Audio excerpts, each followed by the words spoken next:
नमो नमः। हिमसंस्कृतवार्तायां भवतां सर्वेषां स्वागतम्। अहमस्मि कमलशर्मा। सम्प्रति मुख्यवार्ताः श्रूयन्ताम्।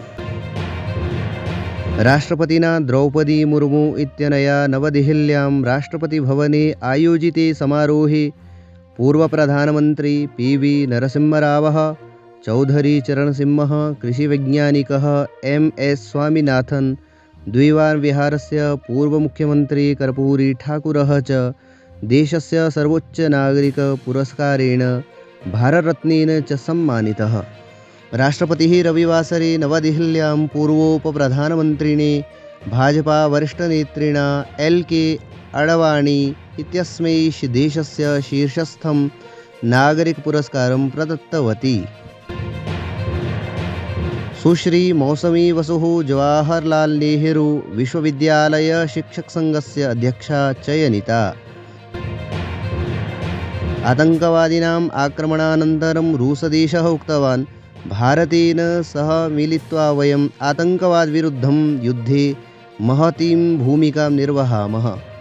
रूसदेशस्य जनानां सह स्वस्य एकतां प्रकटयन् प्रधानमन्त्री मोदी अपि आतङ्कवादिनाम् आक्रमणस्य घोरनिन्दां कृत्वा उक्तवान् यत् अस्माकं विचाराः प्रार्थनाः च पीडितानां परिवारैः सह सन्ति इति। पूर्वमुख्यमन्त्री विपक्षनेता च जयरामठाकुरः रविवासरे मण्डी संसदीयक्षेत्रस्य भारतीयजनतापक्षस्य प्रत्याशी कङ्गना रणौतायाः गृहे तया सह मिलितवान्। अस्मिन् काले कङ्गना पूर्वमुख्यमन्त्रिणः स्वागतं कृतवती। पूर्वमुख्यमन्त्री तस्यै अभिनन्दनं कृत्वा नामपत्रं प्राप्त्यर्थम् अभिनन्दनं कृतवान्।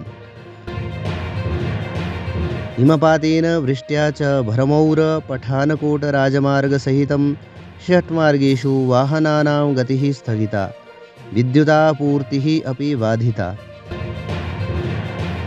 गोवानगरे महिलापदकक्रीडकैः सह प्रशिक्षकस्य दुर्व्यवहारं मन्त्रालयेन गम्भीरतापूर्वकं गृहीतम्। अनुरागठाकुरः इति वार्ताः। अधिकविस्ताराय अस्माकम् अन्तर्जालपुटकं himsanskrit.com इति पश्यन्तु। जयतु संस्कृतं, जयतु भारतम्।